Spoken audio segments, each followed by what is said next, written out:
I didn't get any sleep, not a single wink. I was so busy jumping at every shadow and worrying about waking with a knife in my chest. Or not waking at all. Even when Hana wakes, in spite of a mild fever, and goes downstairs for breakfast, I stay in bed, thoughts of poisoned food running in my head.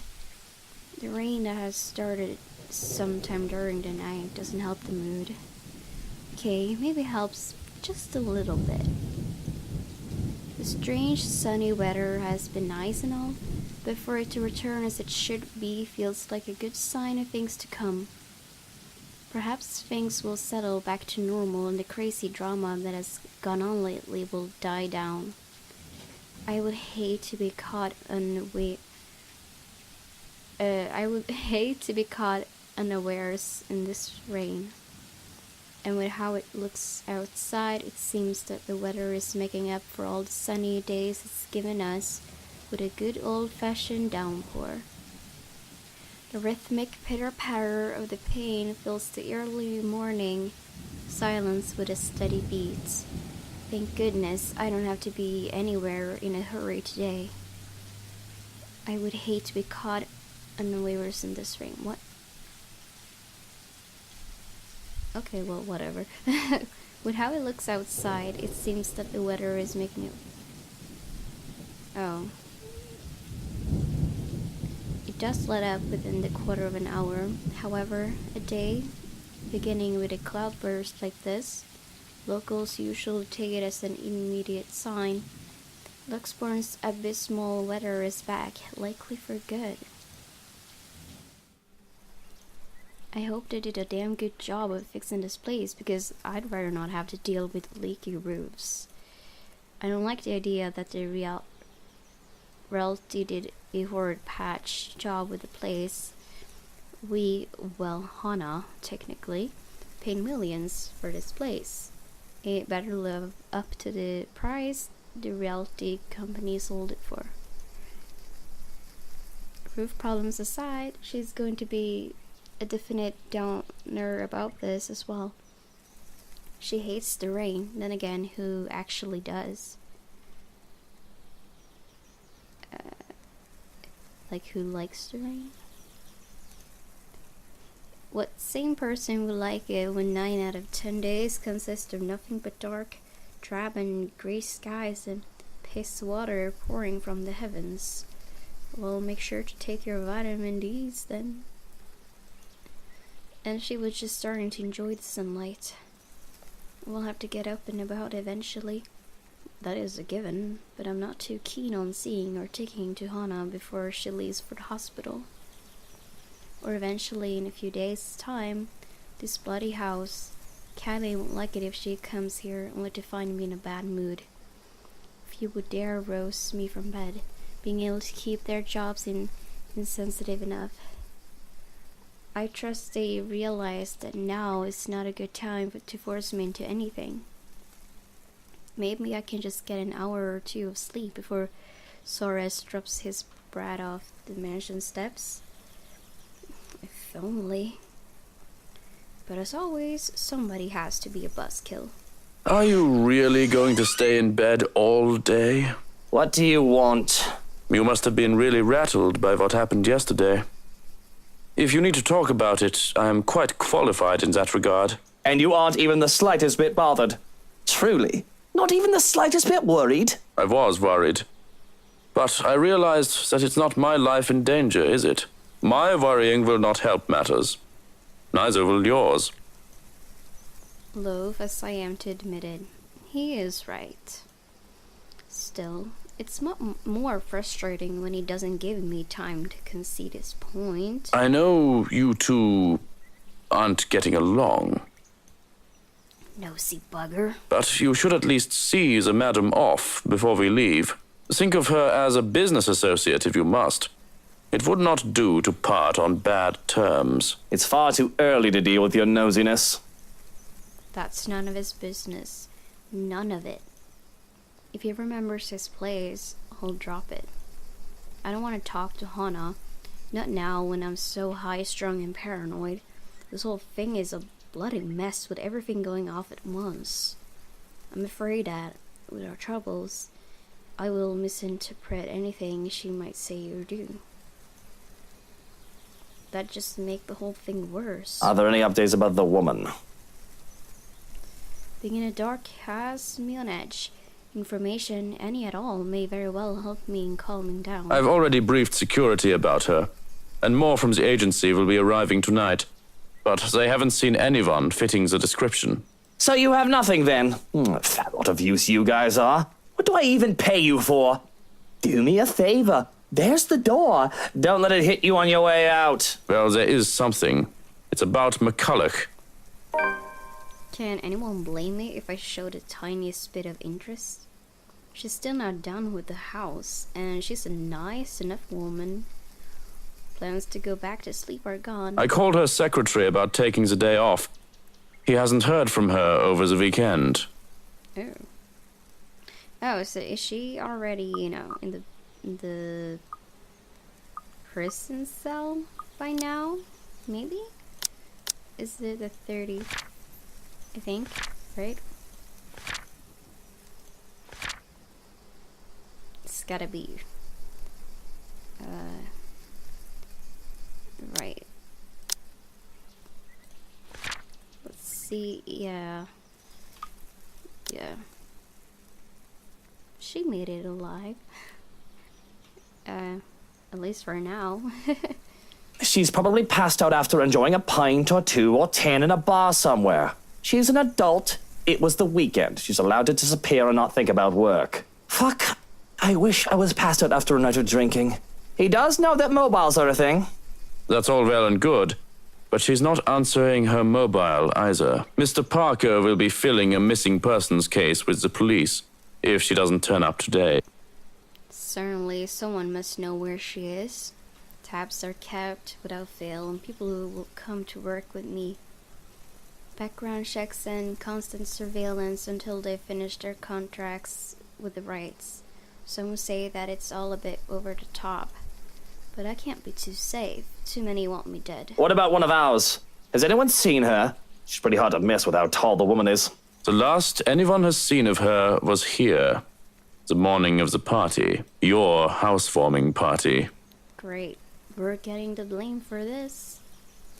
That is not good news. It wouldn't do for the police to hear of this and to suspect. It's of little It's of little import that I can easily prove my innocence. It is all a matter of principle. Because even the accusation of misdemeanor should not stain my reputation. Although, maybe it is a bit too late to hope for a squeaky clean one. Besides, it would be such a hassle to have police poking about the house looking for a body which doesn't exist. Now, if we're done here, I'd like to go back to sleep and... By the way, the irony. She's definitely here, dude. Yo, Luke! Where are you? Yeah, I'm so afraid for the sake of Kylie. I do not want anything to happen to her. But, yeah. Well, there goes any plans of grabbing some shut-eye. Rolling over on my stomach, I can only scream into my pillow. Of course, of course. Ugh. Yo, Luke! Did you stub your toe again? You said you should always use your indoor voice when you have visitors. Johans, distract her. Oh, look, it's time for me to go. Have fun with your little play date. So long, farewell, and auf Wiedersehen. Goodbye. No, Johans, don't you turn away from me. Keep her busy for an hour. Come on! I have to press my face against a pillow once more to suppress a groan. You just can't get loyal help anymore. Hello there, little Fraulein. Your uncle is just upstairs and will be down in a moment.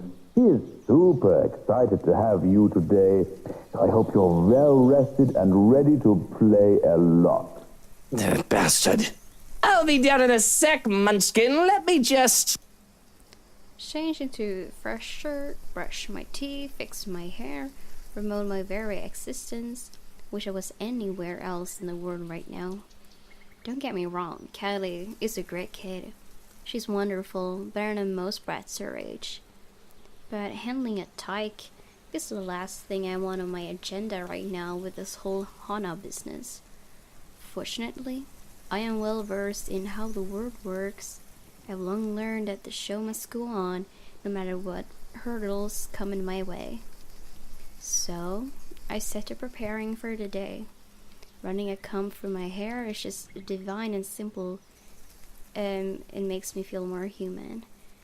Bad hair is disgusting. No, bad hair. Bad hair is disgusting, though it isn't as bad now as it was when I was a child. With how expensive a trip to the barber's was, I often had to grow it out until mother had the time to cut it for me. The curls and tangles were simply horrid. Why, I was even mistaken as a little girl because of that. It certainly doesn't help that I was named Lucille. A freshly pressed shirt is enough to chase away the last signs of sleepiness. The feel of crisp and clean cloth in my hands is a clear marker to the start of the day. Smoothing down my suit and my hair with a sigh, I steel myself. For they are horrors. The horrors that come with taking care of a child. Good morning to you, Luke. Speak of the devil, and she shall appear. Bright-eyed and bushy-tailed, Kylie grins up at me as soon as I open the bedroom door. She swings the backpack she's clutching, hitting my leg in a show of impatience, and looking entirely unapologetic for it. Did you just wake up? Don't tell me you forgot. It's our play date today. I doubt I'd forget. Kylie's visits are a frequent enough thing that they've found a way into my schedule. They're supposed to be visits to her godmother.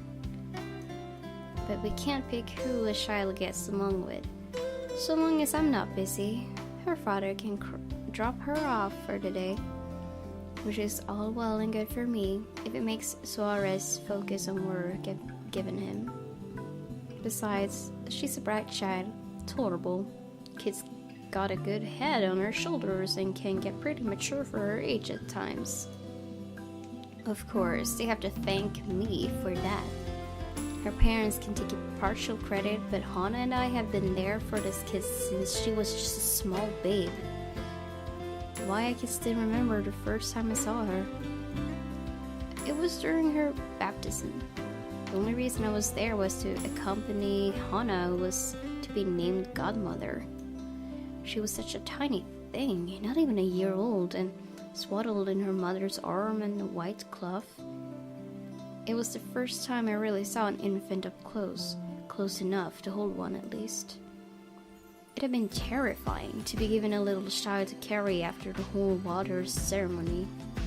I've never done so before that, to hold a tiny life in my arms. I could have just dropped her on her head and this little dyke before me would have stopped existing then and there. Okay, I'm a bit worried that he's having these thoughts, but yeah, okay, maybe that's just me. But the child just smiled at me, babbling nonsensical words as children do, and clinging to me even as I tried to hand her off to Hana. She had thought it hilarious and adorable.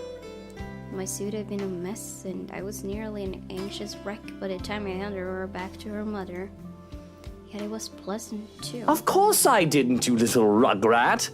I just had to take care of something before you arrived. Really? Well, I guess that's fine.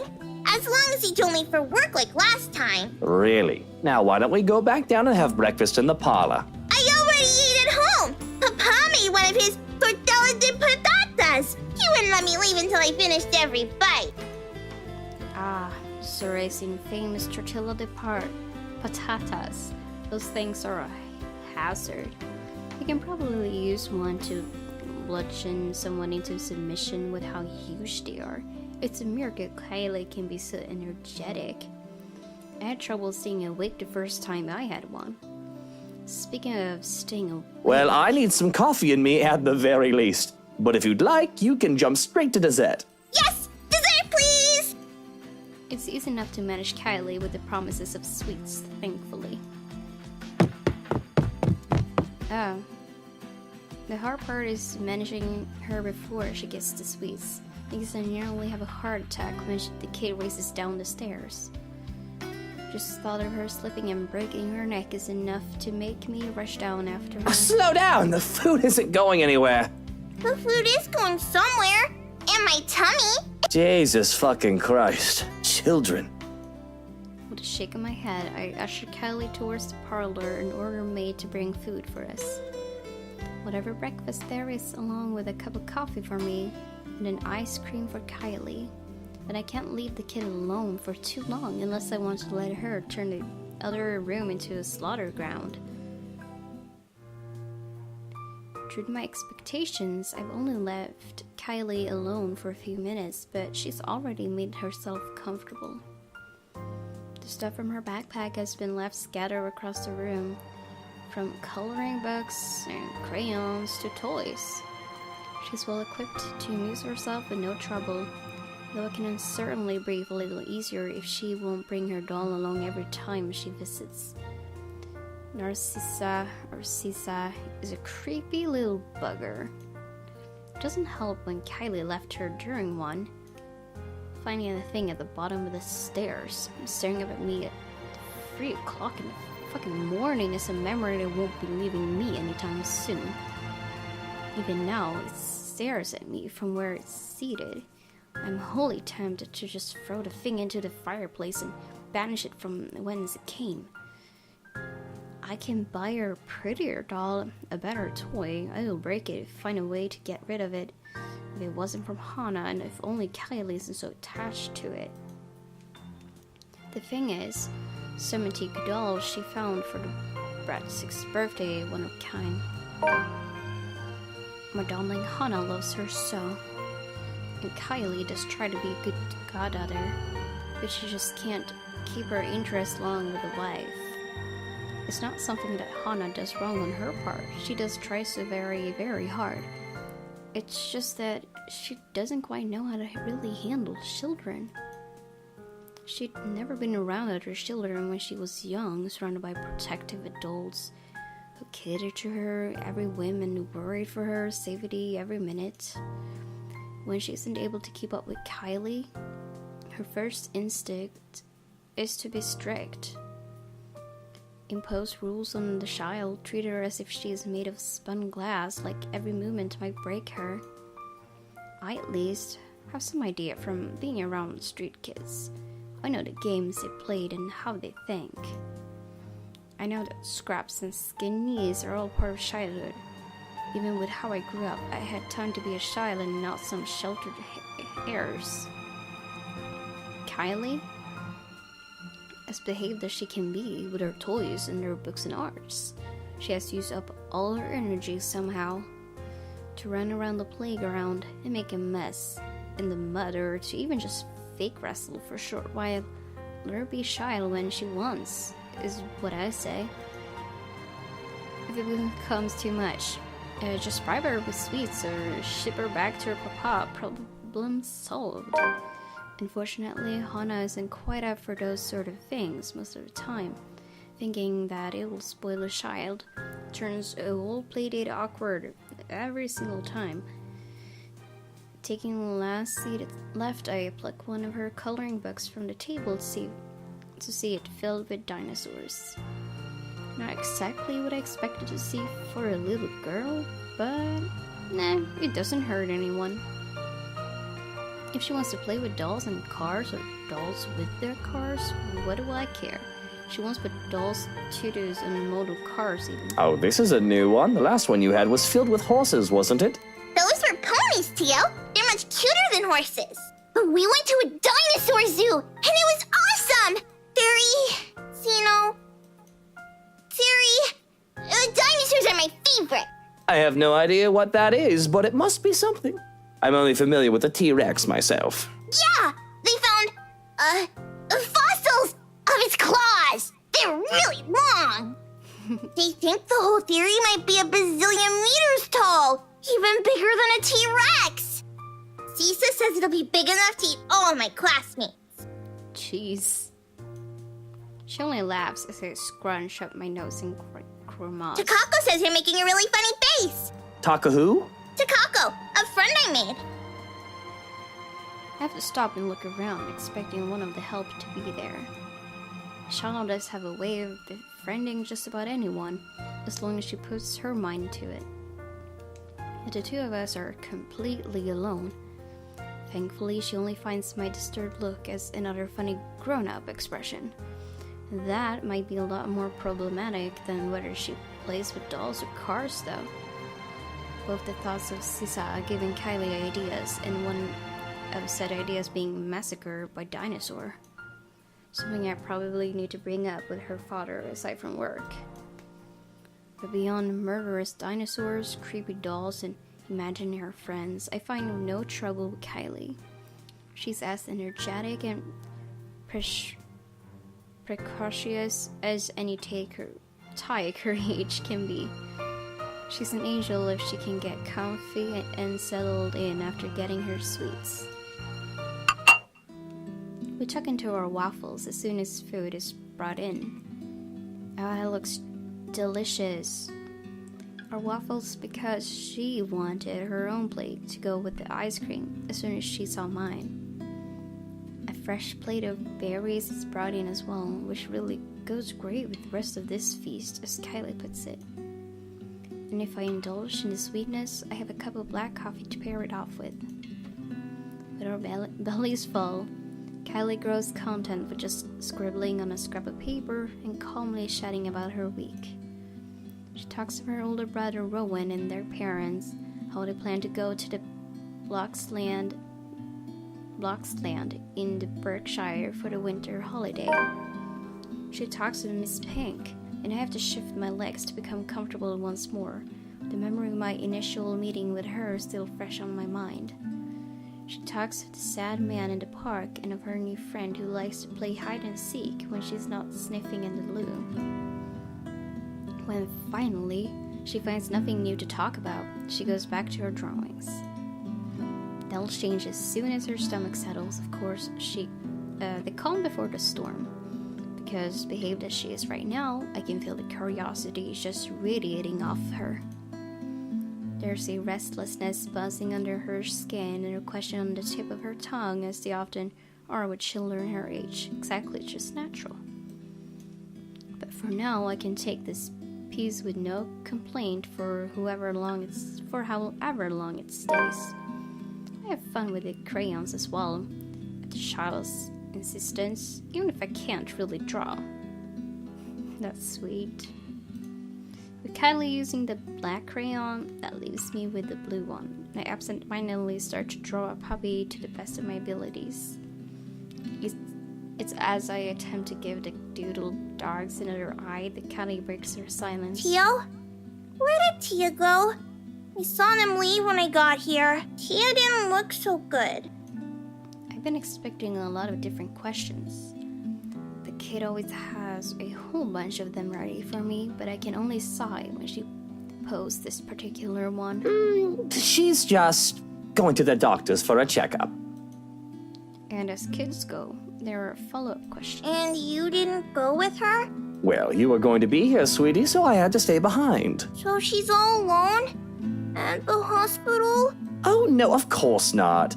Tia has Johans and her maid and a guard. She's got plenty of company. Yeah, but you're not with her. No. If I didn't know better, I'd say the kid is trying to make me feel guilty. Though I don't know if the bitter taste in my mouth is that or something else entirely. I really don't have time to process what the emotion is as the brat opens her mouth again. You should have gone with her to the hospital. Hospitals are scary, you know. Exactly why I didn't go. I don't like hospitals, Kylie. That's all there is to it. So you're not angry at Tia? Why would I be angry at her? It isn't her fault she got sick. I heard you and Tia are fighting. I heard that you might not be together anymore. I have to stop her there. Sure, it's easy for people to jump to conclusions and presume that we might be fighting. No thanks to Rochelle. But it's not common knowledge that things have actually gone sour, and to put in our terms that we might not be together anymore. Oh, well, where did you hear this from? I heard it from a nice maid lady. Uh-oh. Uh-oh, it's her. But that's still no excuse. Not when she's sick. She needs someone to hold her hand and bring her soup and make her drink medicine. I'm livid. Livid that one of my employees might gossip. And to a child of all people, who says such upsetting things to a child. But my anger dies out when Kylie starts to tear up. She holds it back in an effort to not seem so childish, I assume. Though I'm honestly confused as to why such news would upset her so. Oh, no. Look, Kylie, there's no need to cry. I'm not going to cry. Are you sure? You've got no reason to cry. Even if Hannah and I won't be together anymore, you can still visit me and I can still visit you. That's not the problem. Why don't you and Tia love each other anymore? I still love her, Munchkin, and I'd like to think your Tia still does too. Isn't that the truth? I love her. I'm just too shy at showing it. And a small part of me screams that I was not worthy to be her husband in the first place, no matter how hard I deny it. Perhaps in another time, another place, another me, I would have confessed that the whole world is nothing compared to her. Well, why are you two fighting? You grown-ups are so stupid sometimes. Why? Because I'm a brat, probably. Motioning for her to come closer, I wrap my arms around and rub her back in an attempt to comfort the child.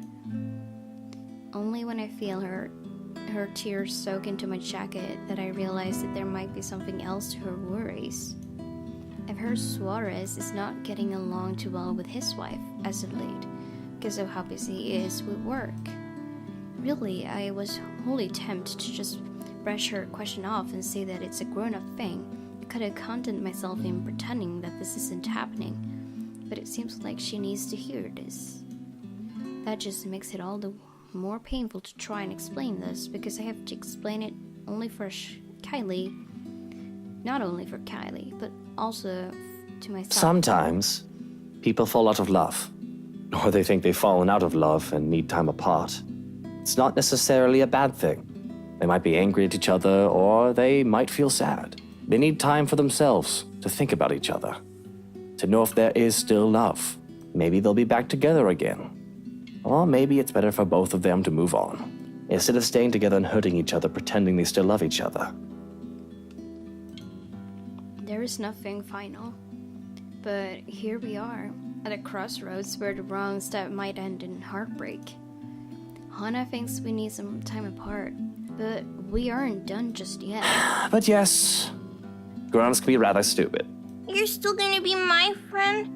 No matter what, Tia? Of course, my life would be less exciting without a little brat like you running around and making a mess of it. And you better stay my friend, even when I get all old and wrinkly.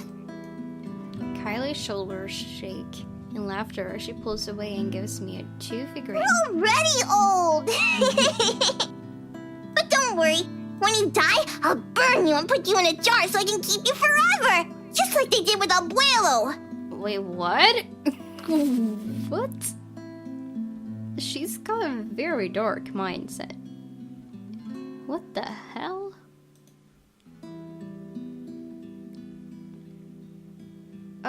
This is kind of disturbing, you know? My thoughts come to a grinding halt at her words. Yet she goes on as if she hasn't just said such an odd thing. Why, it almost seems like the tyke is looking forward to my funeral. As if there is no confused expression on my face, she pulls me back to our drawings, commenting on the state of my weird dog. I think your puppy would look better magenta. Jeez, that was just... what?